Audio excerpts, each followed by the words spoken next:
수락님 아, 안녕하세요. 네, 시프님 안녕하세요. 네, 수락입니다. 반갑습니다. 정말 오랜만에 네, 뵙습니다.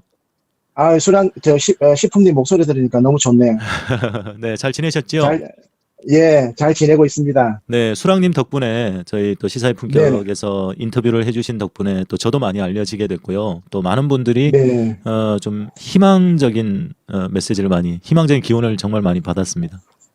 아, 그렇습니까? 네, 그럼요. 예, 근데 우리 시프님의 구독자 수가, 네, 빨리 이렇게 늘질 않아가지고 제가 좀 속이 많이 상하더라고요. 조금 정체가 되어 좀 이렇게, 있죠. 네, 예, 그래서 좀 이렇게 좀 들으시는 분들이 같이 많이 홍보도 좀 해주시고 서로서로 이렇게 도와가면서 네, 좀 네. 이렇게 하셨으면 좀 좋겠다는 그런 바람입니다. 네, 알겠습니다.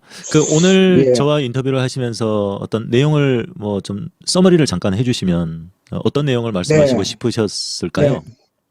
어, 먼저 그 내용을 말씀드리기 전에 지금 시품님도 지금 오늘 어저께 그 민주당의 그 수박 의원들이 쿠데타를 일으키는 것에 대해서 매우 흥분돼가 있고 그렇죠. 지지자들이나 이 국민의 대다수가 지금 우리나라 국민들은 원래 배신자를 가장 싫어합니다. 맞습니다. 예, 그 굉장히 이제 저도 분노해 있고요. 네, 지금 뭐 이 민심이 들끓고 있는데 네, 이 제가 이렇게 사회생활하면서 저런 그 배신자들 쿠데타를 제가 여러 번 당해봤고 진압도 많이 해봤고 네, 그다음에 또 진압하는 과정도 봤는데요. 네, 이 이재명 대표께서 제가 오늘 하는 행동을 보니까 아주 좋은 스탠스, 그러니까 아주 지도자로서 정말 정확한 스탠스를 하고 계시는 것에 제가 칭찬을 안 해드릴 수가 없습니다. 네, 어떤 그 모습이었습니까? 첫 번째는요. 이런 그 인생사나 정치사나 가정사에서 예측 불가능한 이런 상황들이 언제든지 인생사에서 생기거든요. 네, 이럴 때 첫 번째 하는 행동은 감정을 죽이고 어디에서 누가 무슨 소리를 어떻게 네, 하는지를 며칠 동안 가만히 듣고 있어야 됩니다. 음, 이 근원지, 이 쿠데타의 근원지가 어디에서 누가 기획했고 어떤 소리가 들려오는지를 가만히 흥분하지 않고 일단 첫째를 들어야 되고요. 예, 두 번째는 지도부를 시켜가지고 이 정보를 취합을 해야 됩니다. 누가 모의를 했고, 누가 기획을 했고, 누가 단순 가담을 했으며, 누가 적극 가담을 했는지, 이 모든 명단과 이런 걸, 아무런 추측으로 사람을 의심을 하게 되면 감정만 상하게 되니까 그렇죠. 정확한 정보를 빠른 시간 안에 취합을 해야 됩니다. 지도자가. 네, 그러면 이 정보를 취합하기 위해서는 일단 소통을 해야 돼요. 그래서 오늘 그 이재명 후보도 더 당내와 소통을 하겠다. 이렇게 메시지가 나가셨는데요. 소통을 하면서 어떤 놈이 주모자고 어떤 놈이 기획한 거를 정확하게 알아내야 됩니다. 그 다음에 이제 세 번째가, 이 정보를 이재명 지도부 측근에서 보고를 하는 사람들이 있을 거란 말입니다. 네, 그러면 그 보고한 사람들도 거짓말을 할 수가 있어요. 예, 이 보고한 사람들의 그 정보 보고한 자들의 의원들의 얘기를 취합을 해서 직접 당사자들을 한 사람 한 사람씩 다 만나셔야 돼요. 그리고 네가 불만이 뭐냐? 공천권이냐? 처우가 불만이냐? 돈이 작냐? 네 어느 지역구에 나가고 싶냐? 너 단순 가담했냐? 일일이 정보 보고가 정확한지를 직접 1대1로 만나서 확인을 하셔야 돼요. 그러면 이 모든 쿠데타의 근원이나 며칠 있으면 다 나오거든요. 누가 주동했는지. 그렇죠. 이게 마무리가 된 이후에 날 잡아가지고요. 대부 영화에 나오는 알파치노처럼 이재명 대표의 피가 얼음보다 더 차갑게 잘라내야 됩니다. 저 사람들. 아주 피가 얼음과 같은 사람이라는 걸 보여줘야 됩니다. 네, 그리고 단순 가담자들은 이재명 후보가 포용을 하는 게 좋아요. 왜? 그 사람들은 왔다 갔다 하는 사람들이기 때문에 그 처우가 불만이면 처우가 불만이다 그러면 능력이 있으면 그 처우에 합당한 대우를 또 해주면 됩니다. 그러면 단순 가담한 사람들은 넘어오거든요. 그러나 거기에서 주모하고 기획하고 적극적으로 가담한 놈들은 구족이 면할 정도로 정치권에서 발을 못 붙이는 정도가 아니고 이재명 대표가 대통령이 단 이후에도 바로 구속시켜야 됩니다. 그러니까 확실하게 냉정하게 내 피가 얼음과 같은 사람이란 걸 권력자가 보여줘야 되는 게 숙명입니다. 만약에 이재명 대표가 그런 얼음과 같은 차가운 사람이란 걸 보여주지 못한다면 그 피해는 우리 국민과 지지자들한테 그대로 다 돌아오게 되어 있습니다.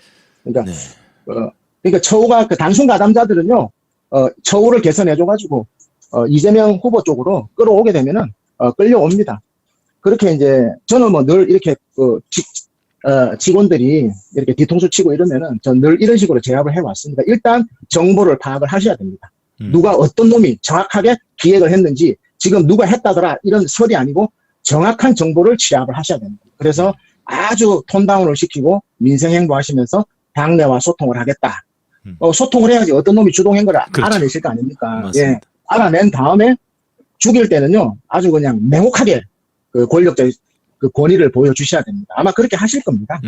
네, 그럴 것 예. 같습니다. 그쪽 예, 이 부분은 제 개인적인 생각이고요. 네, 좋습니다. 지금 우리 그 보수 이제 우리 그 부동산 업계죠. 그 부동산 업계에서 늘 정치권의 향방에 대해서 이 데이터링, 그러니까 매일매일 분석을 합니다. 그러면 우리 그 지금 내년 4월 10일이 그 2024년 4월 10일이 국회의원 그 선거일인데요. 네, 그러면 선거가 이렇게 많이 남았는데도 왜 이렇게 정치권에서 난리를 피우고 수박들이 지랄을 하고 뭐 윤석열도 막 날뛰고 막 지금 영장을 치고 왜 이 난리를 피우냐면요.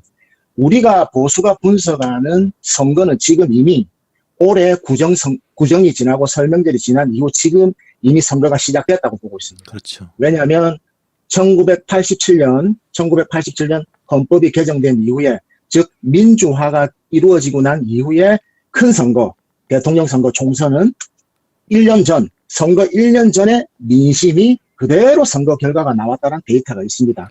대표적으로 네. 윤석열이가 2022년 3월 달에 검찰총장을 퇴직을 하고 정치권에 들어왔거든요. 예, 그때는 우리가 정권을 잡고 있었기 때문에 문재인 정권 내부의 검찰에서도 윤석열 그 검찰총장에 대한 불만이 상당히 높았습니다. 상당히 높았고 윤석열도 상당히 위험한 상태에서 정치권에 뛰어들었는데 윤석열 한동훈이가 검찰 내부의 불만을 어떻게 따독거렸냐면 1987년 대선 민주화 이후에 1년 전 대통령 선거 지지율이 1위가 나온 후보가 노무현 대통령, 2002년도에 노무현 대통령 한 분 빼고 제외하고. 모두 그대로 적중이 됐다. 네. 그러니 너희들 가라앉히고 있어라. 내가 대통령이 되면은 검찰을 다시 원상태로 살려놓겠다. 그래서 검찰을 따독거리고 눕히면서 자기 그 김건희 그 주가 조작이나 자기 장모나 이런 수사에 대해서 칼날을 피해가면서 결국은 또 그 과거의 데이터대로 윤석열이 대통령의 정권이 윤석열 품으로 들어가게 된 거거든요. 그런데 이 대선 기간 중에 제가 하는 이 정보를 유일하게 민주당에서 주장하는 의원이 있었습니다. 그게 최강욱 의원인데요. 이분이 그 박시영 TV나 이런 데 나와서 대선 기간 중에 검찰 내부에 이런 정보를 취득을 하신 거예요. 최강욱 의원이. 예. 그래서 자기도 깜짝 놀래가지고 이걸 박시영 TV하고 여러 군데 나와서 이야기를 했는데 민주당에서 이슈화가 되질 않는 거예요. 그 정도로 무능력 하거든요, 민주당이. 그런데 이 검찰들은 아주 정교하고 디테일한 조직입니다. 예. 지금 이재명 대표에 대한 증거를 못 찾아가지고 무능력하게 보이지만 원래 검찰이라는 사람들은요, 엄청 정교한 집단이에요. 공무원 조직 중에서도 아주 정밀한 집단이거든요. 네. 이렇게 그 정치의 기획을 갖다가 1년 전부터 해서 윤석열이가 결국은 대권을 가져갔지 않습니까? 지금 2024년도 총선 4월 10일 1년 전, 네. 1년 전 이 시점에 민심의 지지율이 그대로 내년 총선에서 결과로 나온다는 걸 이 검찰과 보수 기득권들은 판단하고 있는 겁니다, 지금. 그렇기 때문에 이재명 대표에 대한 체포영장의 스케줄을, 정치적 타임 스케줄을 왜 하필 지금 그 체포영장을 청구하겠습니까? 작년 연말에 했어도 되고, 올 초에 했어도 되고, 아니면 이번 달 지나서 6월달, 7월달 해도 되는데, 왜 딱 1년 전에 지금 정치 스케줄을, 검찰 수사를 맞췄겠냐고. 이거는, 총선 전에, 1년 전에 민심을 결정을 하기 위해서 개입을 하는 겁니다. 네. 그리고 민주당도 바보가 아니거든요. 민주당도 아무리 돌대가리라도 바보들이 아닙니다. 저 사람들은 국회의원, 이 사람들 속에 능구렁이 한 100마리 앉아 있습니다. 저 사람들. 네. 그렇기 때문에 이 사람들도 그렇게 지지자들이 뭘 외쳤습니까? 김건희 특검해라, 대장동 특검해라, 이상민 탄핵해라. 안 했지 않습니까? 이재명 대표도. 네. 계속 그 이태원 참사 이후에도 이상민 탄핵이라도 미루고 김건희 특검해라 소리가 언제부터 나왔습니까? 그렇죠. 안 합니다, 민주당도. 계속 있다가 왜 갑자기 총선 1년 전에 지금 김건희 특검하고 대장동 특검하고 이상민을 탄핵 처리하고 딱 1년 전에 민주당이 움직일까요? 합심해가지고 169석이 이 보수당에서 1년 전에 민심을 점령을 하려는 것을 민주당도 알고 있기 때문에 알고 같이 있어서. 맞받아치는 거예요. 그렇죠. 그러니까 지금 이미 선거가 시작이 된 겁니다. 맞습니다. 그리고 지금 이 한 달 사이에 정당 지지율이나 특히 총선은 중도가 결정합니다. 맞습니다. 대선하고 다릅니다. 네. 왜냐하면 민주당 30, 보수 30은요, 절대 우리가 윤석열 찍어줄 일이 있습니다. 안 찍습니다. 윤석열 지지하는 사람들이 이재명 대표 찍어줍니까? 안 찍습니다. 네.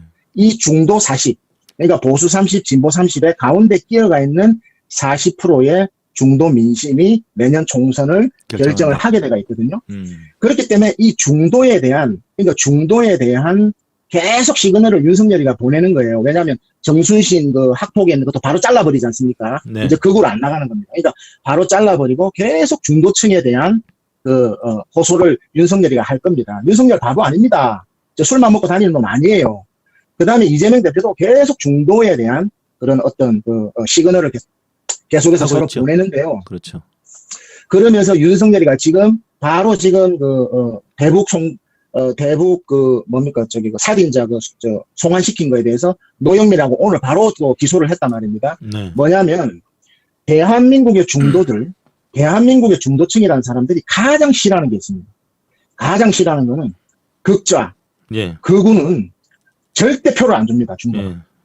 극우적인 세력과 극좌적인 세력, 그러니까 극좌 정의당한테는요 한 표도 안 줍니다. 네. 아예 투표를 안 하면 안 했지 정의당한테 표 안 줍니다. 중도를 말하는 겁니다. 중도. 네네. 그 다음에 극우라는 거는 윤석열이가 보이는 행동이 완전한 극우입니다. 그리고 이미 이 중도층은 지금 현재 중도층 민심은 윤석열 정부를 극우 정부라고 판단을 끝낸 상태입니다. 우리 민심이. 그렇죠. 그렇기 때문에 이 중도 민심이 민주당 쪽으로 지금 와 있기 때문에 굉장히 지금 이 보수 기득권들이 거의 뭐 정신병 걸리기 일보 직전입니다. 네. 사실 왜냐하면 지난 총선에서 민주당이 압승을 했단 말이죠. 저는 다시 이런 압승은 없을 것이라고 판단을 하는데 이번에도 만약에 민주당에게 이 중도층의 그 표심에서 이 국민의힘이 밀리게 되면 사실 2연패하는 거지 않습니까? 국회 권력을 내주는 거지 않습니까? 거기에 대한 두려움이 있다는 겁니까? 3연패가 되는 겁니다. 왜냐하면 2016년도 총선에서 민주당이 1당이 됐고요. 아, 그렇죠. 예. 2020년도 180적으로 다시 1당이 됐고 2024년도에 만약에 하나 우리 보수가 걱정하는 거는 저는 보수 아닙니다. 저는 중도입니다. 중도. 저는 네. 보수 싫어합니다. 근데 네. 2024년도에 만약에 보수들이 가장 걱정하는 만약에 하나라도 한석 차이라도 민주당이 다수당이 돼버리게 되면 우리가 3세판이라고요. 이 국회의원 선거에서 이 연속해서 3판을 갖다가 민주당이 다수당이 되면요. 이거는 한국 민주주의 70년 역사상에 완전히 역사적인 변곡점이 생겨버리는 겁니다. 왜냐하면 한 번도 보수가요. 총선에서 연속 2번 져본 적이 없습니다. 우리나라는. 그렇죠. 우리나라는 완벽한 보수의 나라입니다. 네네. 진보의 나라가 아니에요. 경상도 인구가요. 전라도 인구의 거의 2.5배입니다. 네, 2배가 넘죠. 우리나라는 완전 보수의 나라예요. 진보의 나라가 아닙니다. 70년 역사가. 그런데 그 대표적인 국회의원 선거에서 2016년도, 2020년도 만약에 내년에 국민의힘이 1당을 못한다. 이거는요. 보수 기득권, 그러니까 쉽게 해서 돈과 재벌들 모든 금력을 가지고 있는 우리 부동산 업계도 마찬가지고요. 어떤 시그널이냐면 이제 우리 대한민국에서 보수라는 당은 다수당이 될 수 없구나. 국민들이 다수당으로 보수당을 선택하지 않는구나. 왜? 3번 역사에서 내리깨져 버리면요. 3세판이면 이거는 벌써 증명이 돼버린 겁니다. 팩트로. 네. 이거는 더 이상 앞으로 인구 구조나 저성장 시대에 봤을 때 더 이상 신자유주의라든지 시장자유주의라든지 인구 구조 세대 분포로 봤을 때 우리 보수가 영원히 다수당이 될 수 없는 사회가 만들어지는 변곡점이라고 2024년도를 판단하고 있습니다. 그러니까 이재명 대표를 잡아여야죠. 그래야 맞아요. 단순한 총선이 아닙니다. 내년 한판하고 끝내는 총선이 아니에요. 영원히 보수당은 우리나라에서 앞으로 다수당이 될 수가 없다는 시그널이 떠버리는 겁니다. 역사적으로. 그러면 다수당이 안 됐을 때 어떤 결과가 생깁니까? 우리가 생각할 때는 중대재해처벌법, 법인세, 노란봉투법, 양곡관리법, 그다음 공수처법, 검경수사법 이런 거 우리 민주진보 진영에서는 당연히 그거는 국가정보원법 이런 거 당연히 통과돼야 되고 지금 유지가 돼야 된다 이런 생각하시죠? 네네. 기득권들은 안 그렇습니다. 그렇죠. 잠을 못 자는 거, 이 법이 있으면 잠을 못 자는 거예요. 맞습니다. 네. 그러면 이 법을요, 180석이 없으면요, 하나도, 문구 하나 손도 못 댑니다. 거기서 더 나아가서 지금 원희룡이하고 윤석열이가 부동산 민심을 잡기 위해서 6월달 상반기 전에 수도권의 민심 잡기 위해서 일산, 분당, 안양, 일기 신도시 특별법 딱 던졌지 않습니까? 그렇죠. 딱 한 달 전에 제 예상보다 석 달 빨리 던졌어요. 쟤들 더 급하니까. 딱 던졌습니다. 그러면 저 법이 통과됩니까? 안 됩니다. 저거는 세법하고 틀려서 180석 국회 선진화법에 의해서 부동산 초과이익 3법은요. 180석이 없으면 문구 하나 손도 못 대는 거예요. 그렇죠. 그 지난번 인터뷰 그러면 때요, 수랑님께서 예. 지난번 인터뷰 때 올 상반기를 지나고 이제 하반기로 넘어가는 한 6월 정도로 보셨어요. 그때쯤 되면 예. 어떤 사인들이 나올 것이다. 자, 부동산 이제 뭐 바닥이 왔다. 이제 다시 부동산 시장 경기를 끌어올리기 위해서 어떤 사인을 줄 것이다. 이렇게 말씀하셨단 말이죠. 예, 좀 빨리 나오던데 요즘요. 빨리 나오고 있네요. 이런 게. 예, 왜냐면 이제 다급하죠. 네, 이 정부가 부동산 정권 아닙니까? 그렇죠. 지금 여기서 이제 부동산이 이제 더 후퇴된다면 거의 뭐 이제 윤석열은 뭐 5년 채울 수도 없고요. 그리고 이제 우리 민주 진보 개혁 세력들의 지지자들이 야, 윤석열 5년 꼬라지 어떻게 보냐 답답해 하시는데 그렇게 생각하지 마시고요. 민주주의라는 이 시스템은 인간이 개발한 가장 위대한 상품이지 않습니까? 왜냐하면 대통령은 5년이지만 항상 2년마다 선거가 있습니다. 내년에 국회의원 선거 있죠. 네. 또 내후년에 또 지방선거 있죠. 그러니까 2년마다 민심이 확정이 돼버리면 윤석열의 식물이 돼버리는 거예요. 윤석열뿐만 아니라 어떤 권력자도 2년마다 선거를 통해서 심판을 받아야 되기 때문에 정권이 2년밖에 안 되는 겁니다. 결국은. 그렇죠. 그러니까 내년에 딱 총선에서 윤석열이가 심판 받잖아요. 그냥 끝나. 탄핵이고 뭐고 복잡할 거 없습니다. 그냥 끝나는 거예요. 윤석열은. 역사에서 그냥 잠깐 나타났다가 사라지는 지도자. 이걸로 끝나버리는 거예요. 일단 국민의힘에서 거리두기를 하겠죠. 탈당해라. 뭐 그렇죠. 이런. 왜냐하면 식품이 예. 우리나라가 2년, 미국도 그렇고 2년마다 선거가 있지 않습니까? 예. 그렇기 때문에 민주주의는 윤석열 같은 괴물을 탄생도 시키지만 언제든지 그런 괴물을 2년마다 손볼 수 있는 거예요. 그게 민주주의가 단점이 있는 것 같지만 위대한 겁니다. 앞으로 김건희를 대통령을 만들 수도 있어요. 민주주의 시스템에서. 김건희를 만들 수 있지만 예, 뭐 그런 말씀 하지 마시고요. 갑자기 욕이 확 나올 뻔했습니다. 네, 끔찍한. 예. 그래서 네네. 지금 네. 이 역사의 변곡점이 내년 총선입니다. 보수당은 내년 총선에서 한 석이라도 민주당에 밀려버리면 앞으로 영원히 다수당이 안 된다는 이 우리 사회의 모든 보수에 직결되어 있는 이 권력이 지각의 변동이 생겨버리는 해가 바로 내년이기 때문에 그 내년에 총선을 결정하는 것은 지금 1년 전 4월 10일 전에 요 민심이다. 그래서 이 민심에 정치 밥상에 이재명을 올리기 위해서 체포동의안을 지금 딱 스케줄을 맞춰서 올린 거고 민주당도 김건희 특검을 요때 딱 미루고 딱 맞춰서 올린 거고 지금 서로 여기서 고지점령을 하기 위해서 죽기 살기로 지금 내전을 벌리는데 이 수박놈들도 돌대가리들이 아니거든요. 저것도 속에 능구렁이 한 100마리 앉아 있습니다. 이낙연하고. 네. 그러니까 여기에서 1년 전에 지네들이 딱 브레이크를 걸어야지 지네들 몫이 있을 거 아니에요. 예. 그렇기 때문에 이 내전까지 벌어지면서 그러니까 이제 이재명 후보가 이 내전을 잘 진압을 해야죠. 권력자로서. 그 진압하는 거는 정보 파악을 하신 이후에 어떤 놈이 주도했고 이걸 정확한 설계도를 손에 쥐고 목을 쳐야지 그냥 추측으로 의심해서 목을 치면 그거는 이재명 대표가 굉장히 국민들한테 실망을 주는 거죠. 또 그렇게 해서는 안 되고요. 그런 정보 수집하는 과정이기 때문에 식품 시청자님들 흥분하지 마십시오. 총선 때, 공천 때 다 그냥 모가지 시키면 줄줄이. 끝입니다. 예. 지금 그리고 단순 가담자들은 또 용서해주고. 그렇죠. 그런 예, 숨쉴 공간을 만들어주고. 관용과 톨레랑스가 또 있어야 됩니다. 톨레랑스 좋습니다. 예. 그래서 이게 보수가 우리가 지금 거의 지금 이제 이 윤석열, 자, 중도층 민심이 40%인데요. 이 중도층 40% 중에서 25%는 원래 투표 안 합니다. 특히 국회의원 선거는 투표장에 안 나가요. 네. 그래서 투표 포기층이 25%고요. 25%는 선거 당일 또는 선거 며칠 앞두고 결정합니다. 누구 찍을까 하다가 그렇게 결정을 하고요. 중도층의 50%, 그러니까 대다수죠. 50%는 총선 1년 전에 결정을 합니다. 그 근거는 이 중도층의 대부분의 민심의 마음은 어떠냐면요. 그 근거는 뭐냐면 중도층은 극우와 극자를 극도로 싫어합니다. 정의당한테 표 절대 안 줍니다. 극자한테. 이번만 안 준 게 아니고 역사상 계속 안 좋았습니다. 중도층은 정의당한테. 그 다음에 이 윤석열 정부를 완전히 극우 정부라고 극우 정권이라고 중도층 이미 규정을 했어요. 중도층 내부에 50%가요. 우리 보수가 지금 그렇게 보고 있어요. 그러니까 지금 이 보수들도 이 윤석열이 극우로 치닫는 것에 대해서 굉장히, 그러니까 하태경이가 왜 3당이 쪼개져 나온다고 그렇게 얘기하겠습니까? 그건 지 말이에요, 지 말. 민주당 3당 나오라 소리가 아니고 자기가 나가겠다 이 소리인 거예요. 그러니까 굉장히 이 윤석열이가 극우로 달리는 것 자체를 중도뿐만 아니라 우리 부동산 업계도 되게 극우거든요. 근데 우리 부동산 업계에서도 상당히 걱정하고 있습니다. 그렇군요. 지금 네. 우리 시민들이 또 민주개혁진영의 시민들이 국민들이 분노하는 지점은 그 민주당 내부에 어제의 어떤 이 체포동의안 표결에 있어서의 이 쿠데타에 대해서 가장 크게 분노한다고 보거든요. 이 부분에 대해서는 당연히 어떻게 진압을 해야 될 것인가? 예, 거기에 대한 좀 해안을 주신다면요. 그러니까 말씀드렸듯이 네. 무조건 이제 뭐 머리 끄집어 내리고 잘라버리고 지금 엉덩이 차서 나가라 출당 이렇게 그러고 나면은 그거는 중도층이 봤을 때 굉장히 야, 저렇게 일처리밖에 못해? 네. 이런 정말 우스꽝스럽거든요. 그렇게 해서도 안 되고요. 세상 일처리라는 게요. 네.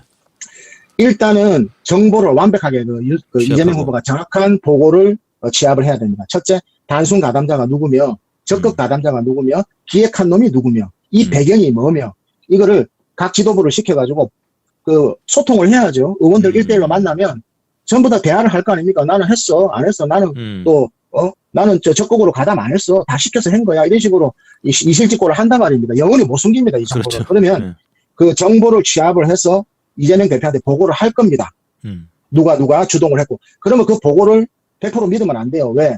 그 최고위원 중에서도 거짓말하는 사람들 많습니다. 그러면 직접 그 지도부를 제끼고 그 정보를 손에 쥐고 1대1로 직접 만나셔야 돼요. 만나서 진짜 단순 가담을 했는지, 진짜 적극 가담자인지 이걸 소통을 하면서 파악을 해서 네가 불만이 뭐냐? 공천권이야? 너 어디 공천 받고 싶어? 그리고 네가 그 공천을 받을 수 있는 능력이 있다? 그럼 공천 주는 겁니다. 단순 가담자한테. 근데 적극 가담자는 바로 목을 쳐야 되겠죠. 아주 정치에서 아주 그냥 죽여버려야 되겠죠. 그냥 아예 정치권에서 퇴출을 시켜야 되겠죠. 그렇게 하면서 그 수박들도 두 개로 갈려서 우리도 이관계를 써야 됩니다. 수박들도 갈라치게 해야 되는 거예요. 우리가 이재명 대표가 권력을 갖고 있지 않습니까? 그러니까 그 수박을 4분의 1등분으로 딱 쪼개야 됩니다. 근데 이재명 대표가 그 공천권을 가지고 그런 식으로 딜을 할 사람은 아닌 것 같은데요. 이제 제가 예를 드는 건데, 공천권을, 이거보다는, 그러니까 처우에 대한 불만이 있을 수도 있고요. 네. 공천에 대한 불만도 있을 수도 있고요. 그렇죠. 정말 이재명 대표의 그 발언이나 행보에 대해서 불만일 수도 있고요. 맞습니다. 또 이재명 대표가 너무 최고위원들하고 지도부만 끼고 돈다라는 그런 인식에 대한 불만도 있고, 그 불만이란 건 다양할 겁니다. 네네네. 예, 불만이란 게 다양할 거예요. 꼭 공천권만은 아닐 겁니다. 그렇죠. 거기에 들으시는 분들이 오해하실 것 같아서. 예, 거기에 대한 정확한 내심을 정보를 뽑아내는 게 우선이라는 겁니다. 그러고 나서 그 정확한 정보를 가지신 다음에 그 수박을 갖다가 이제 개혁을 할 설계도를 그리셔야 되겠죠. 그리고 그 타이밍이 왔을 때 어른과 같은 피도 눈물도 없는 사람이라는 그 아주 권력자라서 아주 권위를 무서운 걸 보여줘야 됩니다. 마키아벨리즘을. 그렇죠. 그게 권력자의 숙명입니다.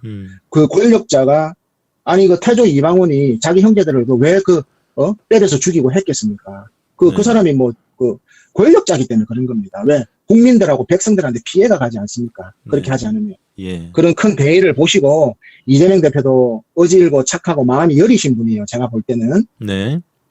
예, 그렇지만 공사가 분명하신 분이기 때문에 거기에 대해서는 자기가 본인이 결단을 해야 됩니다. 결단하라고 지도자를 만들어준 거 아닙니까? 지지자들이. 그렇죠. 제가 아는 이재명 대표도 이재명 대표 주변에 사람이 많지 않습니다. 그 많지 않은 이유가 본인이 이제 성남시장 시절부터 해서 이제 행정가로서 이 정치를 시작해 오지 않았습니까? 그러면 자의반 타의반으로 집중적으로 권력의 표적이 되어 왔기 때문에 자의반 타의반으로 깨끗할 수밖에 없었고, 그리고 그 주변 사람들, 자기가 부리는 사람들에게도 그것을 계속 주문했단 말이죠. 나와 가깝다는 이유만으로도 당신은 어려움을 당할 수 있다. 그러니까 철저히 조심해라라고 했고, 이재명 대표가 행정가이기 때문에 자기가 이 사람을 기용하고 또 자를 수도 있잖아요. 그게 있기 때문에 그 사람이 그 권력을 이용해서 어떤 부정한 일을 할 때는 과감하게 잘랐다는 거죠. 그러다 보니까 주변에 그래도 가까우면 좀 봐주지. 심지어는 형제간에도 형제가 어렵게 사는데도 불구하고 그것이 공평하지 않다, 옳지 않다라고 특혜라고 생각하면 하지 않았던 게 이재명 대표였기 때문에 너무 철저하게 해왔기 때문에 주변에 사람이 없다라는 얘기도 저는 좀 들었습니다. 예, 그런 부분도 공감은 가지만은요, 이재명 후보에게 그 사람이 없다는 것 중에 가장 큰 문제가 뭐냐면요, 문재인 대통령처럼 김경수 지사처럼 문재인 대통령을 대신해서 감옥 갈 사람이 없다라는 거예요, 이재명 후보 측근에는요. 예. 그러니까 노무현 대통령을 위해서 안희정 씨가 그 대선 자금을 총대를 메고 감옥을 갔고, 장세동이나 우리나라 정치사 권력사에는요, 항상 그 지도자를 대신해서 십자가를 질 사람이 있었는데 이미 갔잖아요, 정진상 씨가. 네. 그런 사람이 이재명 후보의 정진상 씨보다 무게가 있는, 그렇다고 정성호 씨가 감옥을 대신 가겠어요? 정청래 씨가 가겠어요? 뭐, 박찬대 씨가 가겠어요? 그런 사람이 없다라는 겁니다. 가장 취약점이에요. 윤석열을 위해서 한동훈은 가거든요? 제가 볼 때. 그런 사람이 정치권에서는 있어야 됩니다. 일종의 가신들이라 그러는데요. 가신이 한두 명은 반드시 포진해야 되는데, 이재명 후보 옆에는 그런 사람이 없어요. 그게 가장 큰 약점입니다. 예, 김용, 정진상, 뭐 이화영, 뭐 이런 사람들이 어쨌거나 가 있잖아요. 그분들은 좀 정치 레벨이 좀 낮죠. 그러니까 무게감이 좀 부족하다. 대중들이 잘 모르죠. 그렇죠. 예. 예, 그러니까 한마디로 정치적 그 동반자가 이재명 후보의 옆에는 없다라는 겁니다. 네. 네. 뭐 문재인 대통령 하면 딱 김경수 지사 드루킹이 딱 떠오르잖아요. 네. 네. 다 자기가 모든 걸 안았잖아요, 김경수가. 네. 또 입도 무겁고. 네. 그런 사람이 없다라는 겁니다. 그러니까 그 극보수 쪽, 이제 극우 쪽, 소위 말하는 그 기득권 쪽이라고 해도 무방하지 않겠습니까? 그쪽에서는 네, 완전 기득권입니다. 완전 기득권. 지금 판을 이렇게 읽고 있다. 만약에 내년 총선에서 민주당이 단 한 석이라도 더 얻게 된다면 이것은 3연패이고 사실 그 6년 전에 그러니까 이전 총선 말고 그전 총선에도 국민의당 2016년 총선. 예, 국민의당으로 들고 나갔음에도 불구하고 한 석을 이겼거든요. 123대 민주당이 1당이 됐죠. 그렇죠. 예. 예, 그랬고 그 다음에는 180석을 얻었고 만약에 내년 총선에서 민주당이 또 다수 의석을 확보하게 되면 저들은 더 이상 가망이 없다라고 판단을 한다. 그러면 그리고 이제 우리 그 보수에서 내년 총선의 의석을 분석을 할 때요, 우리 네. 부동산 업계에서 네. 이번에 그 138표가 부결이 나왔는데요, 딱 그 정도로 그러니까 140석을 민주당이 그 의석을 확보할 거라 최하입니다. 최하로 보수적으로 140석을 민주당이 확보할 거라고 저희들이 1월 달에 분석을 했습니다. 근데 이번에 보니까 딱 소름 돋을 정도로 138석이 부결표가 나왔더라고요. 네네네. 그러니까 이 140석의 의미는 뭐냐면 민주당이 다시 한번 정권을 잡아라. 이재명 후보 대표가 다음에 대통령이 당선이 되라. 수권 정당이 되라는 국민들이 승인을 해줘버리는 겁니다. 이 140석의 의미가요. 그러니까 국민들이 민주당이 정권도 잃고 와그러져서 100석 밑으로 떨어져야 되는데 140석을 딱 확보를 한다는 건 얘들이 다음에 또 정권을 잡을 수 있는 기반이 만들어지는 거예요. 우리 보수들이 볼 때. 그러니까 민주당에서는 볼 때 180석 유지하면 좋고 150석 하면 좋고 170석 하면 좋은데 그거는 바램입니다. 바램. 그러니까 민주당이 140석만 확보가 되면 왜냐하면 일단 모든 법률에 대해서 손도 못 댑니다. 국회 선진화법이 있기 때문에요. 그래서 민주당이 다시 국민들이 민주당한테 다음 정권을 이어받으라는 그런 기반을 깔아줬다라고 판단을 하는 게 140석이다. 우리 보수는 이렇게 판단을 했고요. 네네네. 여기서 더 나아가서 만약에 민주당이 150석이나 155석 이렇게 해버리면 그때는 보수는 그냥 괴멸 망하는 겁니다. 그냥 망하는 거예요. 왜냐하면 앞으로 보수가 계속 다수당이 안 되거든요. 안 되는 그런 환경과 정치 환경과 인구와 경제 저성장 시대에 들어가 버리기 때문에 보수가 다수당이 안 되면요 보수 쪽으로 인물이나 돈이 가지 않아요. 네. 그렇군요. 예. 자, 그 수랑님 지금 이제 인터뷰를 진행하면서 제가 댓글창을 보고 있는데 참 제가 좀 안타까운 부분이 있어요. 우리 식품 독자분들이 또 다른 방송에 비해서는 상당히 좀 인사이트가 있으시다고 저는 자부하고 있는데 일단은 그 수랑님의 얘기들이 조금 편치 않은 부분이 있는 것 같습니다. 그리고 결이 좀 다른 부분이 있다고 판단되면 거기에 너무 꽂히셔가지고 막말을 하시는 분들이 계세요. 그게 저는 이 상황이 너무 안타까운 거죠. 예, 수랑님의 의견이신 거고 거기에 대해서 또 취할 건 취하고 또 뭐 아닌 것은 아니라고 하면 되는데 굳이 이렇게 얘기할 필요가 있을까 싶은 생각도 있고요. 그 참 안타까운 상황이 지금 벌어지고 있어요.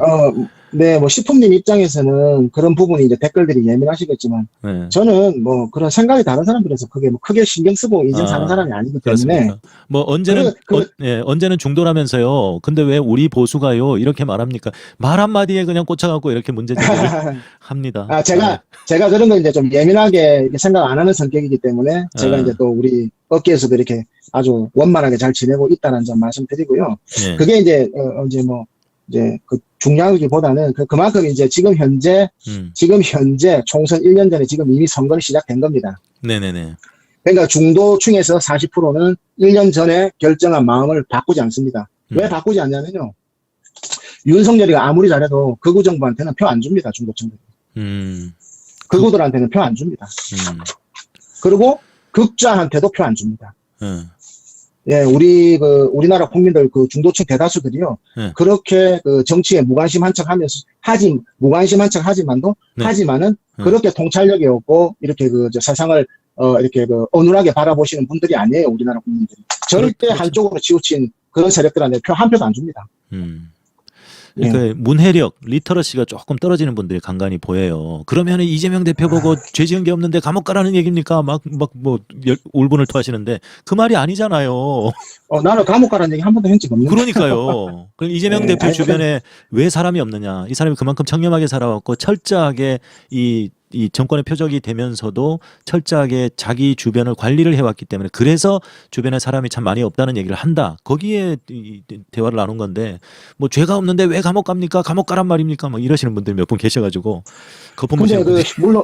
물론 원칙적으로 정치권에서 정치인들이 감옥 가면 안 되죠. 그러나 현실이라는 건요. 여러분들도 사업을 해보고 장사를 해보고 직장 생활을 해보고 하다 보면 여러분들 길 가다가 교통사고 접촉 사고 나고 싶어서 난 사람 아무도 없거든요. 그러니까 이 나라를 운영을 정치를 하다 보면요. 때로는 피를 묻히게 되고 때로는 이 합법과 불법의 경계를 넘나들 수 있는 그런 정책적인 일들이 허다합니다. 그렇죠. 거기에 대해서 권력자는 항상 판단을 해야 되고 결정을 해야 되고 정책을 집행해야 되기 때문에 그런 의미에서 말씀을 드린 거지. 오해 안 하셨으면 좋겠습니다. 네. 자, 세상이 바뀔 수가 있겠습니까? 기득권들의 세상에서 제가 방송을 하면서 뭐 수랑님도 제 방송을 가끔 들으시겠지만 지금은 뭐 진보 보수의 시대도 아니고 좌우의 시대도 아니고 그냥 기득권들과 대다수의 국민들과의 싸움이다. 그러니까 이재명이라는 사람은 저는 적어도 이제까지 나온 정치인과는 다르게 정말 다수의 국민들이 기본적인 권리를 누리고 살아갈 수 있는 그런 세상을 꿈꾸고 있다고 생각을 하거든요. 거기에 지금 이재명 신드롬이 일어나고 있다고 생각을 합니다. 대선 후보 한 패배가 이렇게 열광적으로 이재명을 지지하는 이런 현상은 사실 드문 현상이잖아요. 그래서 제가 이제 식품님 요 경제적인 거 관련돼가지고 이재명 대표의 비전하고 제가 연결해서 제가 한 말씀 드릴게요. 왜냐하면 이재명 대표의 가장 대표적인 비전이 기본사회 아닙니까? 기본사회. 그럼 기본사회를 하려면 돈이 있어야 됩니다. 그 돈이란 건 예산이 있어야 되거든요. 그러면 그 예산에 대해서 보수들이나 보수들이나 그 내용을 모르시는 분들은 그냥 무조건 퍼주다 보면 나라 망한다 이 주장 아닙니까? 그렇죠. 대표적으로 이 주장이거든요. 첨예하게 싸우고 있는데요. 근데 이제 잘 보셔야 되는 게 아무도 이렇게 눈여겨 안 보시던데 저는 경기도지사 김동연 씨 있지 않습니까? 네. 김동연 씨가 이재명 후보하고 대선 기간에 단일화 협상을 할 때 CBS 김현정 쇼에 나와서 처음으로 첫 대면으로 공식 토론을 한 적이 있습니다. 그때 시청자 수도 적었고 조회수도 적었고 관심을 안 가지더라고요. 왜냐하면 어차피 이재명 후보로 흡수될 거니까요. 근데 저는 그 토론을 굉장히 집중력 있게 봤는데요. 이 김동연이라는 사람은 이 경제 관료로서 대통령을 여러 명 측근에서 모셔봤다고 자기 입으로 얘기합니다. DJ 대통령, 이명박, 박근혜, 문재인 대통령까지 아주 핵심에서 자기가 경제 브레인으로서 모셔봤다는 걸 굉장히 자기가 여러 번 강조하고 또 자기 PR을 많이 하시는 분이고 또 실제 그리 해왔고요. 근데 이분이 홍남기 같은 경우에는 기재부 총리라 그래도 기재부에서도 특수부 형사부가 있듯이 예산, 재정, 모든 기획 파트가 다릅니다. 근데 이 홍남기 씨는 예산 파트가 아니에요. 근데 우리나라에서 저는 김동연 씨 개인적으로 그렇게 썩 호감이 가는 그런 인물은 아니라고 생각합니다. 저도 비슷합니다. 예, 그런 호불호를 떠나서 팩트는 있어야 되니까요. 김동연 씨가 거의 우리나라에서 기재부 공무원 출신 중에서 30년 정도를 예산만 다룬 사람이에요. 그러니까 예산국장에 예산실장이 그냥 예산만 다룬 사람이거든요. 그거는 무슨 얘기냐면 정치인, 권력자, 대통령이 하고자 하는 사업을 귀신같이 알아내는 사람이에요. 그러니까 사업을 하려면 돈이 있어야 되거든요. 그 돈이 어디서 나옵니까? 기재부에서 나오지 않습니까? 그렇죠. 그러니까 이재명 대표가 하고자 하는 걸 너무나도 잘 알고 있더라고요, 이 사람이. 그러면서 그 토론을 하면서 딱 첫 마디가 뭐라 그러냐면, 우리가 1인당 그 기본사회를 하려면 뭐 100만 원씩 잡아도 5천만 명이면 50조가 필요한 거 아닙니까, 1년에? 네. 그러면 대략 50조 가지고 시작은 못해도 30조면은 기본소득 사회가 출발할 수 있는 겁니다. 네. 그런데 이 세금을 한 푼도 올리지 않고 증세를 하지 않은 상태에서, 네. 증세를 하지 않은 상태에서 지금 우리나라의 국가 예산으로 30조를 자기가 당장 만들어 올 수 있다라고 김동연 후보가 그 토론에서 이재명 후보한테 바로 제시를 했어요. 자기가 예산 30년 관리한 사람인데 30조 저 만들어 올 수 있다. 그때 제가 이재명 후보의 표정을 정확히 봤습니다. 그 동영상에서. 저도 그 방송을 생방송으로 봤습니다. 예, 약간 목젖이 움직이시더라고요, 이재명 후보가. 왜? 누구 하나 30조를 마련해 오겠다고 한 사람이 없어요, 이재명 후보한테. 맞습니다. 예. 예, 그럼 이게 30조가 돈이란 건 한번 지출되면 계속 늘어나거든요, 살림이. 30조가 이제 계속 50조가 되는 거예요. 그러면 기본 사회가 되는 겁니다. 전제가 뭐냐? 증세를 하지 않은 상태에서. 재정 구조조정으로만 가능하다는 얘기예요. 그렇죠. 그러니까 이미 기본 사회가 가능한 사회입니다, 우리나라가. 맞습니다. 저도 그렇게 생각합니다. 그러니까 이제 국민들이 제일 싫어하는 증세, 세금 안 올리고. 맞아요. 이걸 이재명 후보가 비전으로 이루어낸다 그러면요, 보수는 끝입니다, 끝. 예. 그렇죠. 왜냐하면 이 재정이란 게 국민들한테 기본소득을 정책을 실행을 했는데 다시 나라 어렵다고 돈 안 주고 돈 회수하는 그런 법은 없습니다. 네. 그러니까 이 돈이 이 기본사회가 실행이 되는 순간에 이 보수들은 견디기가 어려울 겁니다. 그래서 경제적으로, 정치적으로 총선 1년 중에 양수격장으로 경제적 비전, 정치적 비전을 이재명 후보를 뭐 그냥 생짜배기로 그냥 구속시키겠다는 거 아닙니까, 지금? 그렇죠. 예. 예. 그러면 그게 이제 이 여야가 이제 딱 마음이 맞는 거죠, 수박들. 그렇죠. 야당의 수박들과 여당의 마음이 지금 맞아 들어가는 것이죠. 예. 그럼 그쪽에서는 많은 분들이 상당히 궁금해하실 것 같아요. 지금 꽤 많은 분들이 들어오시고 도대체 이분이 누구신가 하면서 듣고 계실 거라고 생각하는데 일반 서민입니다, 저는. 예, 그쪽 동네에서 소위 이제 부동산 업계 또는 이제 극우라고도 하시고 철저한 기득권층에서 볼 때는 이재명이 차기 대통령으로 가능하다라고 보십니까? 가장 유력하게 보고 위협적인 후보기 때문에 죽이려고 하는 거죠. 그렇죠. 맞죠. 예. 그러니까 이대로 되면 이재명이 대통령이 된다. 예. 그리고 이재명 후보가 대통령이 될 겁니다. 제 개인적으로 생각으로. 저도 그렇게 왜냐하면요. 생각합니다. 예. 왜냐하면 한 사람의 호불호를 떠나서 제가 이제 경제적으로 말이 좀 10분 안에 정리하겠습니다. 왜냐하면 우리나라가 이제 저성장에 빠졌다는 건 모든 사람들이 인정하는 바입니다. 네. 그러면 인구 소멸, 저성장 이거를요 이재명 후보가 대통령이 돼도 이거 막지 못합니다. 쉽지 않죠. 예, 이거 막지 못합니다. 이거 사실대로 얘기해야 되고요. 네네. 어떤 누가 와도 인구 감소에 대한 단기적으로 이거 해결을 할 수가 없어요. 어떤 전문가가 와도 그런 구조적인 어려움이 있는데요. 그러면 세상 사람들이 모든 사람들이 다 알고 있는 사실이 하나 있습니다.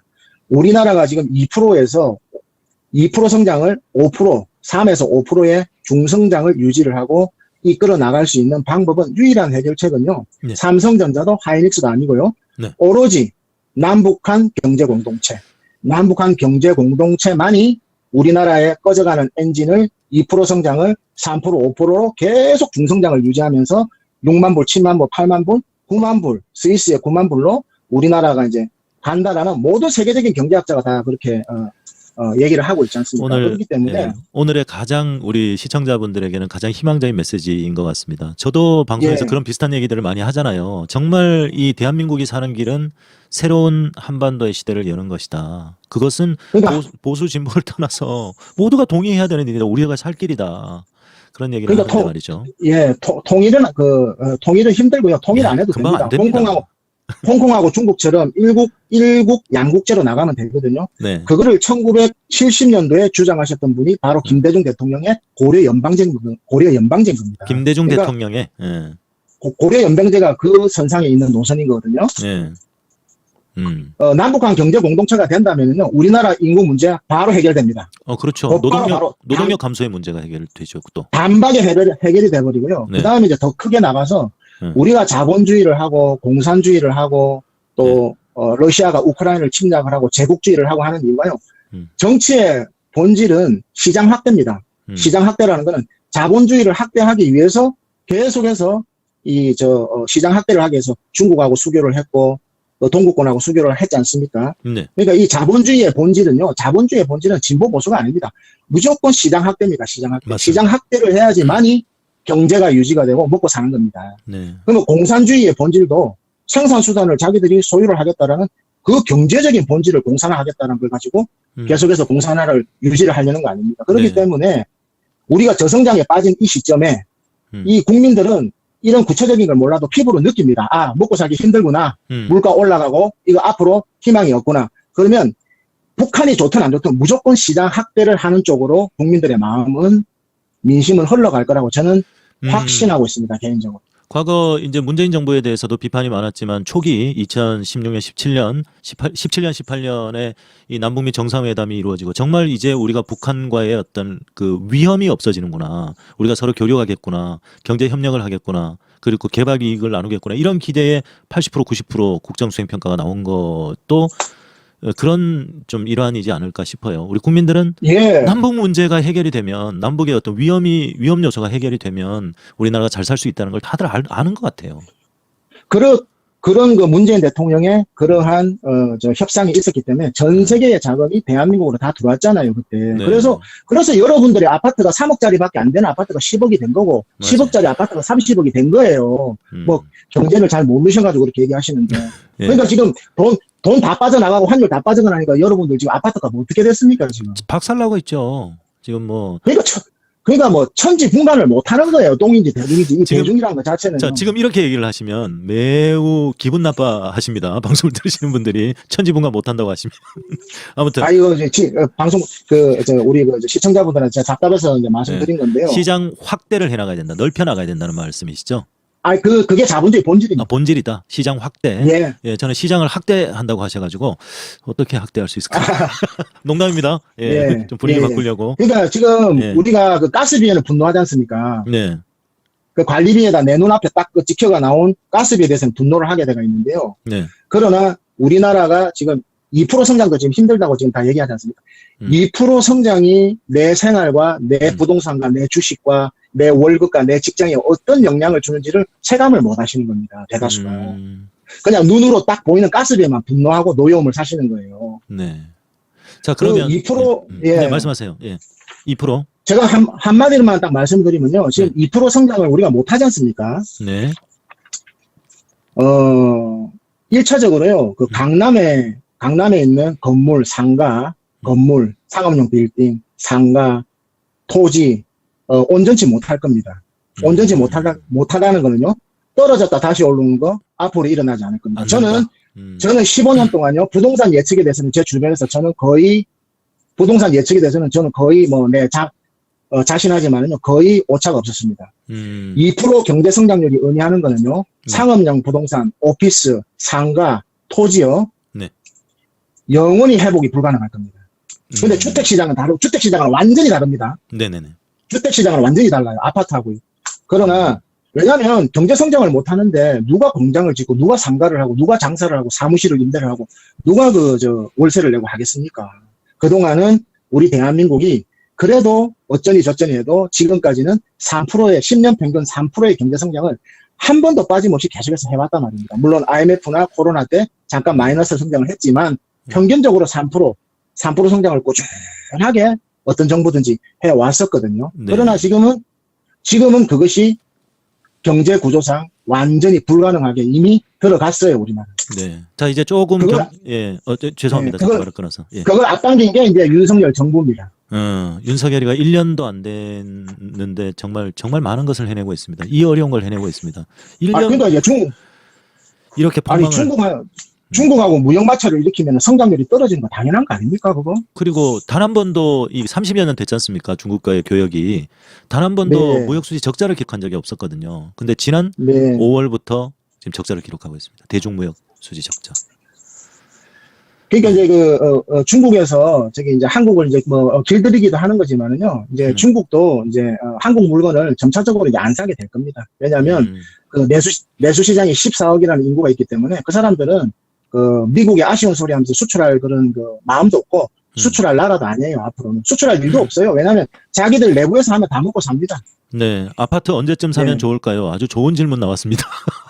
아파트 언제쯤 사면 좋을까요? 뭐 또 결론은 또 이제 그쪽으로 가시는데요. 네, 아파트는요, 집이라는 거는 사는 용도, 여러분들 가격이 올라가고 내리고 상관이 없이 사는 여러분들이 여건만 된다면 그냥 그 1가구 1주택은 무조건 자기 집은 있어야 됩니다. 용도. 네, 사는 용도로. 예, 그리고 앞으로는 아파트가 내 집이 없게 되면은요, 어떻게 되냐면 네. 월세로 주거납니다. 월세로.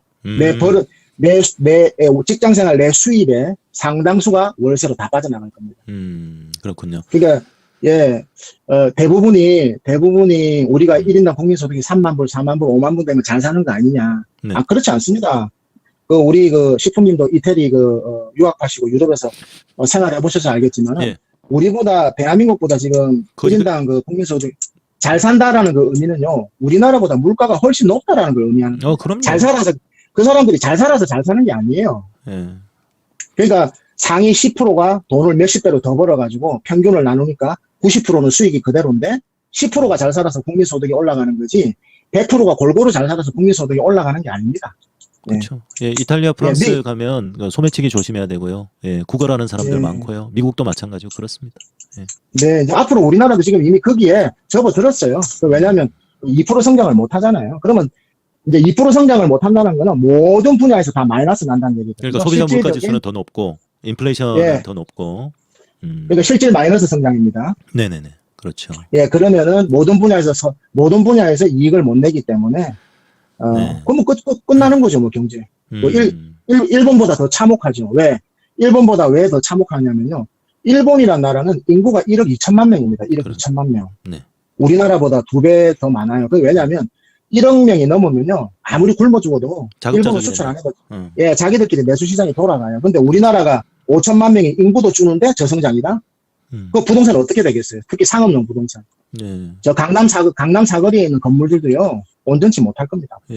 지금 매년마다 수십만 명이 줄어들고 있고요. 5,180만, 5,170만, 60만 정도까지 지금 통계가 되고 있고, 그 다음에 출생률도 제가 이제 88년도에 학교를 들어간 세대이니까 저희 때는 기본 100만 명, 뭐 120만 명 이랬단 말이죠. 요즘은 한 해에 24만 명, 27만 명 이렇게 태어납니다.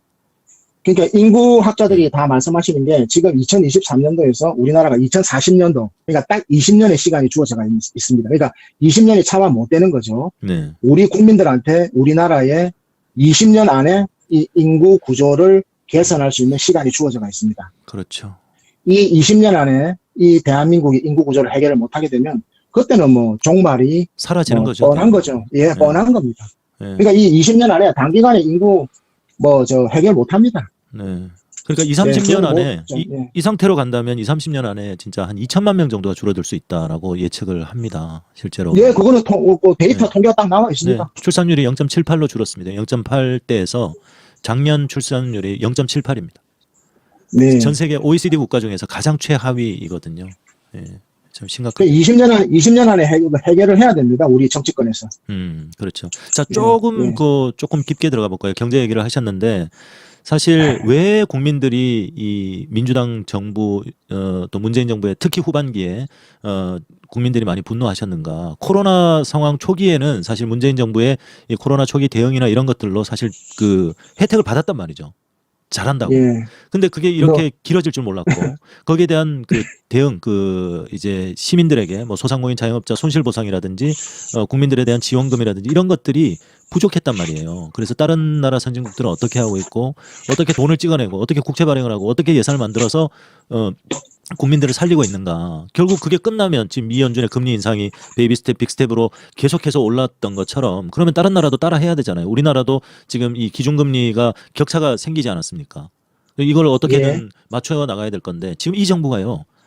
은행에 금리 인상을 하지 말라고 압박을 하고 있습니다. 이것은 왜 이렇게 하는지에 대해서 좀 얘기를 해주시면 이게 조금 어려운 내용일 수도 있는데 수랑님께서 좀 쉽게 설명을 좀 해주시면 어떨까요? 그러니까 이제 경제 대책이라고 내놓는 게 이제 그냥 무조건 포괄적으로 하는 겁니다. 네. 예, 말은 시장 자유주의 자유 외치면서 행동은 그냥 주먹으로 그냥 은행권에다 그 구두발로 확 짓밟아버리는 거예요. 네. 그러니까 은행권, 금융권에서는 대출금리 올리지 마라 그러면 일시적으로 6개월 정도는 말 듣습니다. 그렇죠. 수그리는 척 하거든요. 네. 이제 왜냐하면 정권이 시퍼렇게 살아있기 때문에 수그리는 척 하는데 절대 그 6개월 이후에는 영업이익으로 이제 손해본 거 더 플러스로 다 그냥 전가시켜버립니다. 그게 시장의 특성인 겁니다. 절대 손해보지 않습니다. 네. 그러니까 이 정부가 그러니까, 은행권의 그 대출금리, 그 주택담보대출 금리를 자꾸 억제하는 이유가 뭘까요?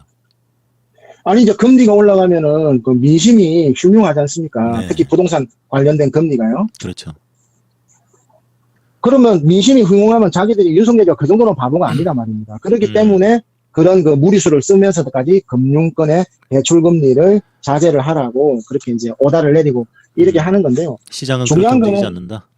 예, 중요한 것은 지금 우리나라의 이재명 대표에 대한 그 체포영장 동의, 그러니까 한마디로 정치권의 펀더멘탈, 그다음에 경제적 펀더멘탈, 또 그다음에 이제 관치금융, 그다음에 윤석열의 그 극우성 그 정책 이런 것들을요.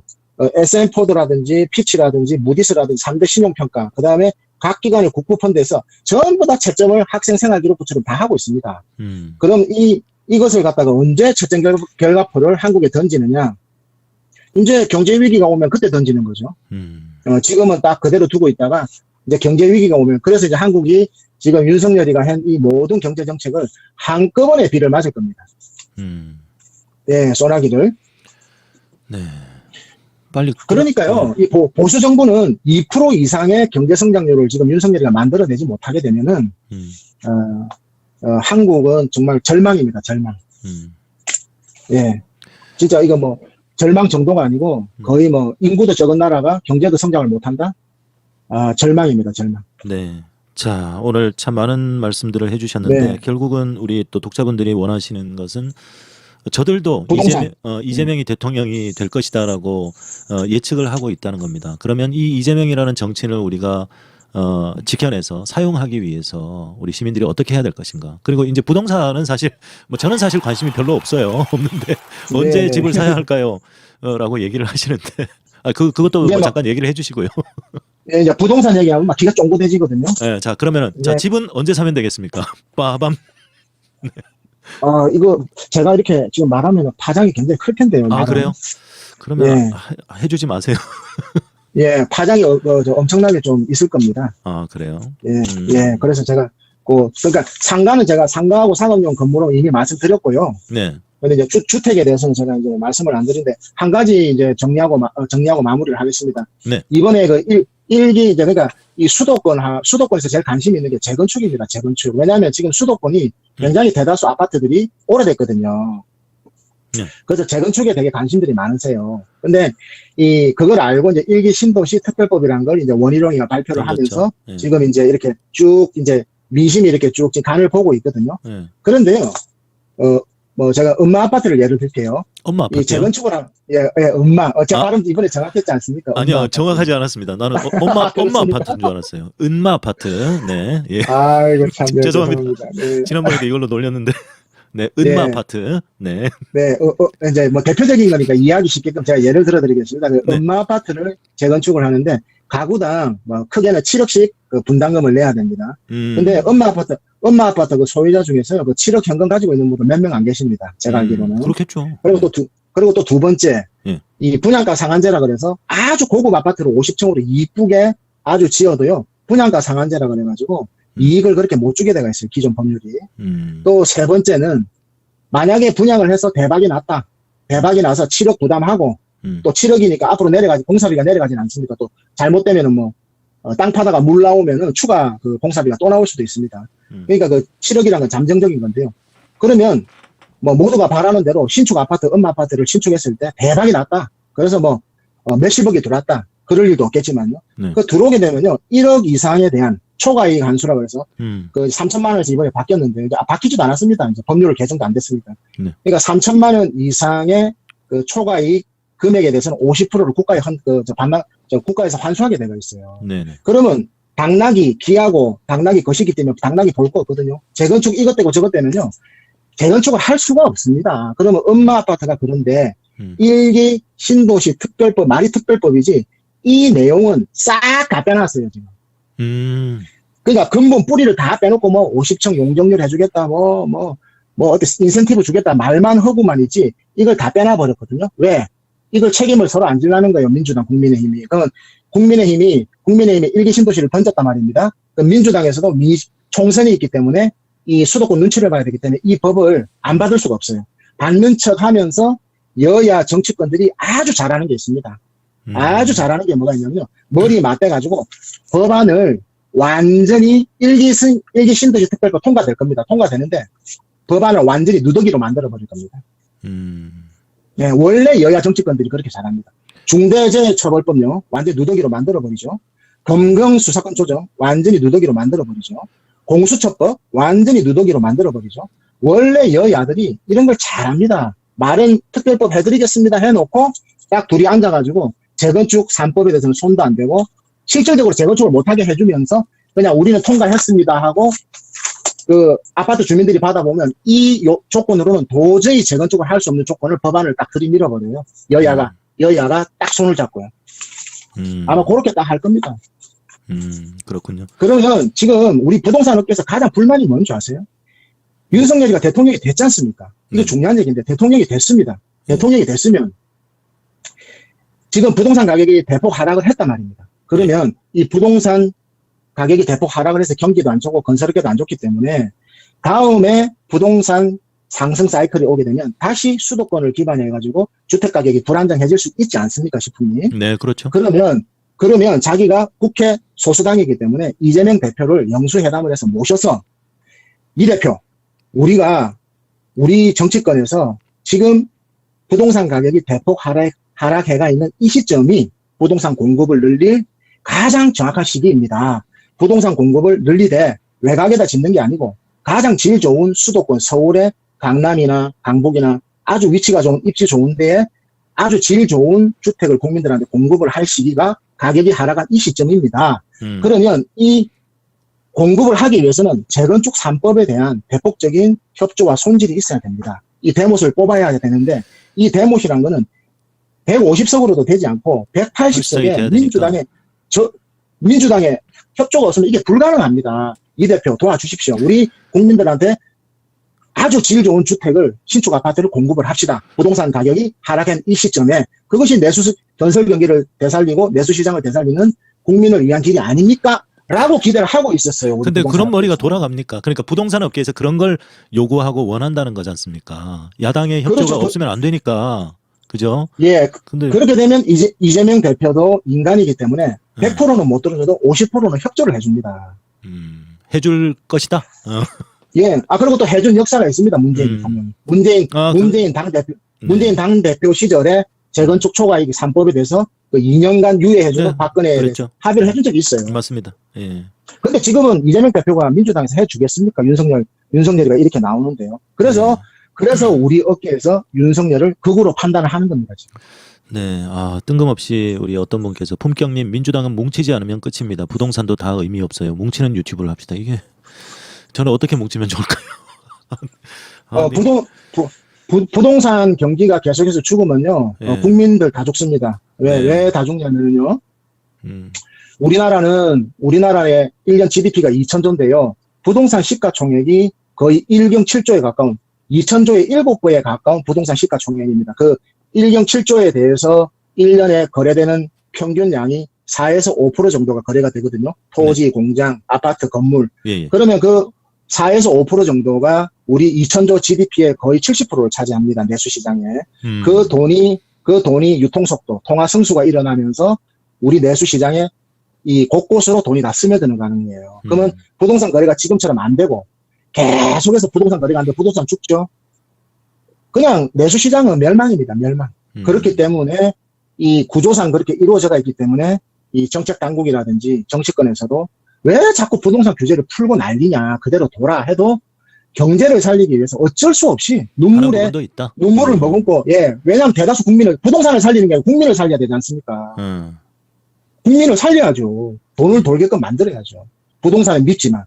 그런 그 어쩔 수 없는 선택도 있다라는 거를 조금 폭넓게 좀 양해를 하시게 되면 이해가 좀 쉬우실 겁니다. 네. 네, 그렇습니다. 그쪽에서도 이재명이 차기 대통령이 될 것이다라고 판단하고 있다라는 것에 우리 청취자분들이 상당히 많이 희망을 가지시는 것 같습니다. 어떻게 하면 예, 어떻게 하면 마지막으로 자 아까 뭐 말씀을 좀 해주시긴 했지만 어떻게 하면 이 민주개혁 진영의 우리 시민분들이 앞으로 어떤 마음 자세를 가지고 어떤 전략을 구상을 하면 이 역사를 조금 빨리 앞당길 수 있겠습니까? 윤석열 정부를 끌어내리고 이대로 오면 다 죽을 것 같은데요, 진짜. 그러니까 내년 이제 그 선거에서 이제 총선의 민심의 결과가 이제 나오게 되면은 이제 윤석열은 그 심판이 받고 식물로 빠져버리고요. 그러니까 사실상 탄핵 상태에 빠져버리거든요. 네.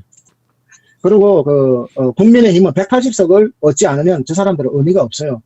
왜냐하면 180석을 얻지 않게 되면 어떠한 법률 하나도 손도 못 댑니다. 그렇기 때문에 민주당에서 140석 이상만 확보한다 그러면 사실상 민주당 승리라라고 보수 우리 업계에서는 그렇게 판단을 하고 있고요. 140석이 기준이다.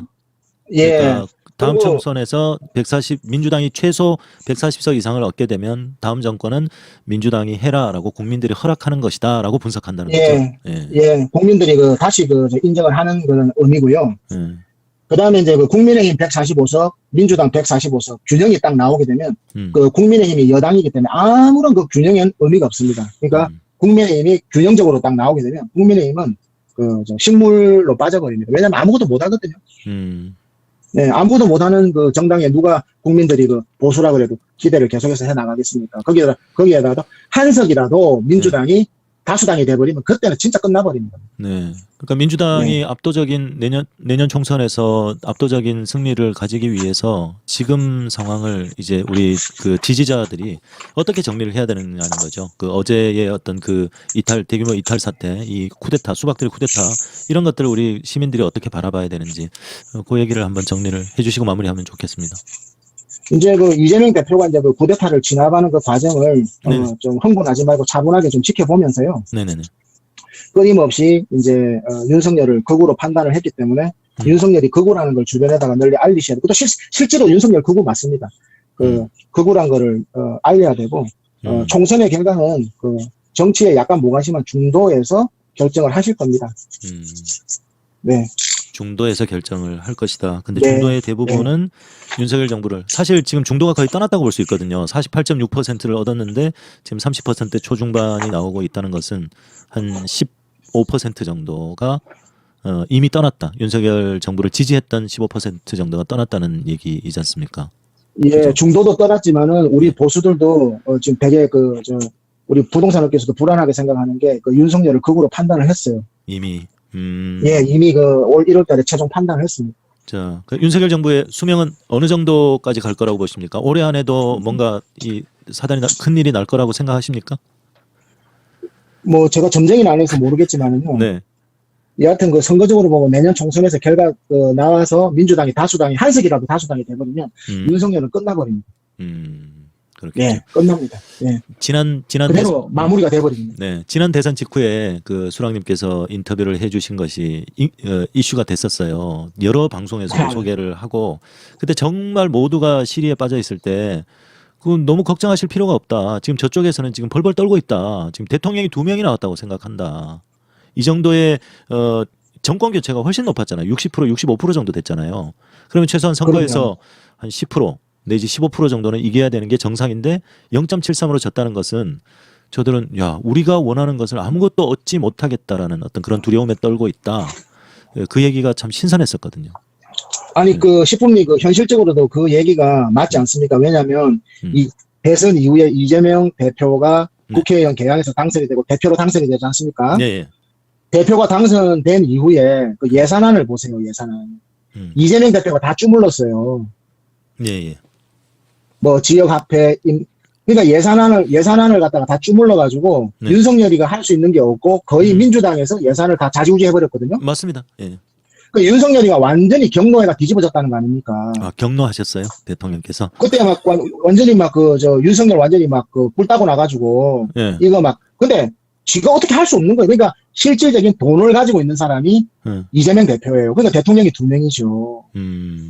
이 사건은 윤석열이가 다 가지고 있지만 네. 예산권이라는 건 예산 결정권은 이재명 대표가 다 가지고 있는데 올해 말까지 네네. 150석이 안 되는데 어떻게 윤석열 정부의 예산안이 통과됩니까?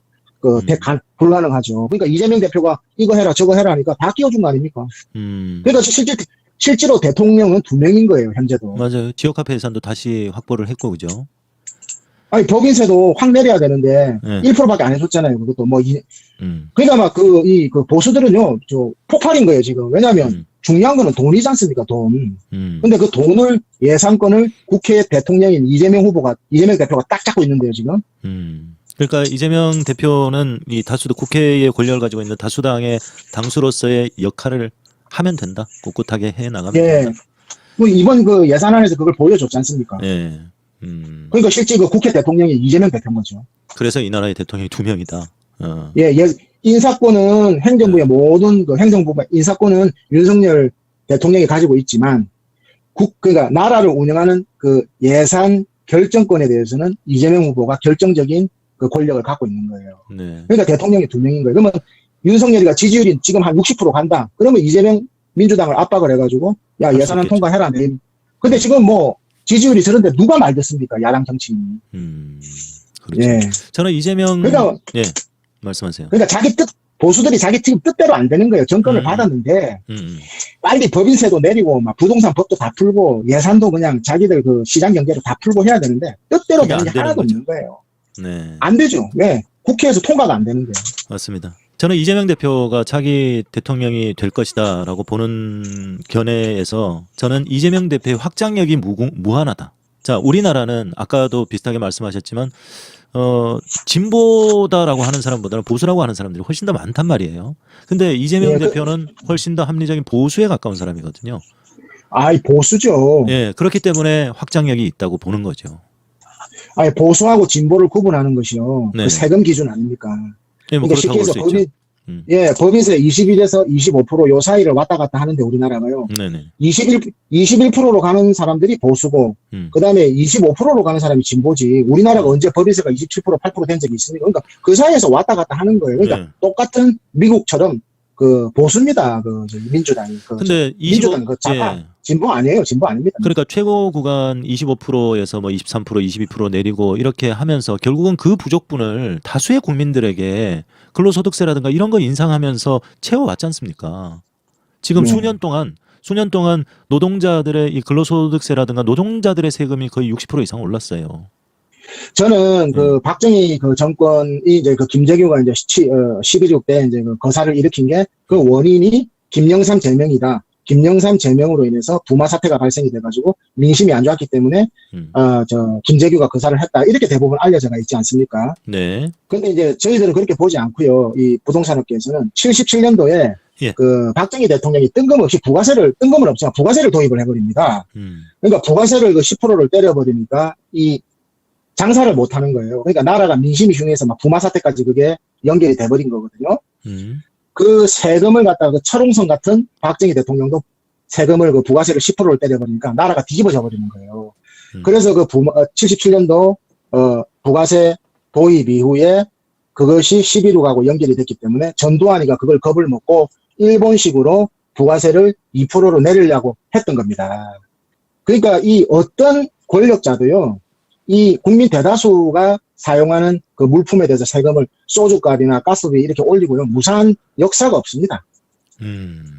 그러니까 윤석열은요, 이미 지금 보이지 않는 증세를 많이 했기 때문에 국민들이 용서하지 않을 겁니다. 네. 1년 만에 일단 이 나라의 브랜드 가치를 떨어뜨리는 것은 물론이고 이 외교적인 참사도 참 무시 못하죠. 나가면 사고를 치니까요. 그리고 전 세계 정보부 전 세계 각국에도 국정원이 있거든요. 네네. 그러니까 윤석열이 인기 없다는 걸 알고 각국 정부에서도 상대 안 하기 싫을 겁니다. 그러니까요. 이 한국의 이 정상의 부부에 대한 이 조롱성 방송을 각국에서 하고 있잖아요. 얼마 전에 인도에서도 했었고, 프랑스나 이태리나 영국이나 또 사우디아라비아도 마찬가지고 정말 부끄럽습니다. 우리 국민들이. 서양인들이 어떤 사람들, 서양 지도자들이 어떤 사람들인데요. 아주 여러 가지 추문에 휩싸인 지도자를 이렇게 만나줄 것 같습니까? 옛날에 참고로요. 일본의 그 나카소네 총리라는 사람이 네. 전두환하고 의형제였습니다. 의형제. 네. 근데 그 전두환이 그 오공청산으로 구속되자마자 바로 그 나카소네가 전두환에 대한 흔적을 싹 다 지워버렸어요. 예, 외교란 건 그런 겁니다. 그 자기한테 그러니까 뭐, 그 품격에 대해서는 윤석열이 이미 판단이 내려져가 있는데요. 보이지 않는 정세를 많이 했다는 이유는 그 윤석열이가 당선되고 나서 거의 60조의 그 돈을, 예산을 갖다가 자영업자하고 돈을 다 풀었지 않습니까? 기억하시죠? 네네네. 지방선거 앞두고 돈을 풀었지 않습니까? 그 돈 60조가 단순 60조가 아니고 시중에 풀린 지 지금 한 1년이 됩니다. 1년이 되는 동안에 돌고 돌아서 보통 통화 승수가 일어나면 5배가 일어나는데요. 거의 300조의 시중 유동성이 지금 더 돌고 있어요. 네. 그것이 생산자 물가로 그대로 지금 옮겨간 거예요. 통화 승수 효과에 의해서. 그러니까 그게 뭐냐면, 그러면 문재인 대통령 돈 안 풀었냐? 문재인 대통령이 돈 풀 시기에는 전 세계가 돈을 같이 유동성을 공급하는 시기이기 때문에 그런 게 일어나지 않습니다. 네. 그러나 윤석열이가 돈 풀던 시기 작년 5월 달에 지방선거 앞둘 때는 미국이 금리 인상을 시작하고 전 세계가 긴축으로 들어갈 때, 유동성을 회수할 때예요. 그때 네. 저 또라이가 60조를 푸는 거예요. 저 추경호하고 같이요. 맞아요.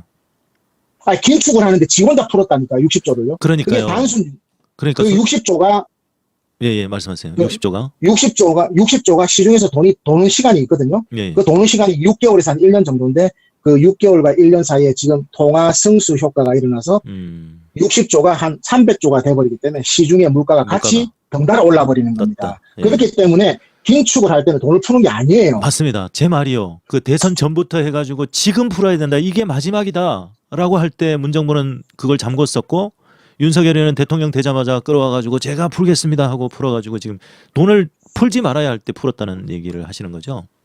예, 제가 그때 보고 윤석열은 저거 얼마 못 가서 망하겠다고 생각했습니다. 그렇군요. 왜냐하면 물가를 이렇게 자극을 해놓고 지가 운전할 수가 있습니까? 예. 아니, 박정희 대통령도 부가세 10% 올려가지고 물가가 천정부지로 치솟아서 결국은 비참한 최후를 맞이한 거 아닙니까? 네. 네. 그 철옹성 같은 박정희 대통령도 부가세 도입을 한 시후부터 무너졌다니까요. 네. 근데 윤석열이가 겁도 없이 60조를 막 풀더라고요. 네. 오늘 그러면 문재인 대통령은 왜 돈 풀었냐? 아니, 그럼 전 세계가 유동성 그러면 전 세계가 돈 풀고 있는데 코로나 때문에 문재인 대통령 혼자서 금리 인상합니까? 혼자서 그냥 금리를 막 올립니까? 덜 풀었죠. 문재인 정부에서 예. 사실은 덜 풀었죠. 그때 풀었어야 되는데 안 했고, 예. 그러니까 국가 살림이란 것도요, 돈을 풀 때가 있고 줄일 때가 있는 거지. 그럼요. 저렇게 천방지축으로 예. 그거는 초등학생도 중학생들도 그 경제 비문학 풀면은 바로 나오는 거예요. 누가 미국에서 금리 인상을 하는데 전 세계 기축통화가 긴축을 하는데 60조를 자영업자한테 약속이라고 풉니까, 그거를. 윤석열이가 그 경제에는 상당히 해박하다고 생각하잖아요. 그 밀턴 프리드만의 자유를 외치면서 지가 책을 한 건 읽었거든요. 경제. 그리고 선택의 자유를 말하면서. 선택의 자유라는 책 자체가요, 조삼모사하게 돼가 있습니다. 야, 네. 그 책 자체가. 자, 오늘 거의 뭐 예. 1시간 반 동안 인터뷰를 했는데 뭐 여러 가지 또 우리 여러분들께서 취할 것은 취하시고 또 네. 누군가에게는 정말 인사이트 있는 귀한 정보가 될 수도 있을 것이고 또 뭐 반론도 있을 수 있겠죠. 아무튼 저는 그 수랑님께서 우리 방송에 출연해 주시는 것이 참 감사한 일이고 또 독자분들에게 다양한 시각을 전해줄 수 있어서 참 고맙습니다. 아유, 저도 감사드리고요. 네네. 제가 오늘 좀 주제 넘게 아이고, 오버한 아닙니다. 부분 좀 이렇게 좀 너그럽게 좀 이렇게 받아주시고요. 뭐 선거는 이미 시작됐다. 이거는 확실한 겁니다. 네, 알겠습니다. 네. 수랑님 또 한번 모시고 싶습니다. 네네. 하여튼 식품이 건강하시고요. 네네네. 예, 또 제가 좋은 그런 소식 있으면 또 연락드리겠습니다. 네, 알겠습니다. 감사합니다. 건강하십시오. 네, 고맙습니다. 예, 건강하십시오. 고맙습니다. 네. 네.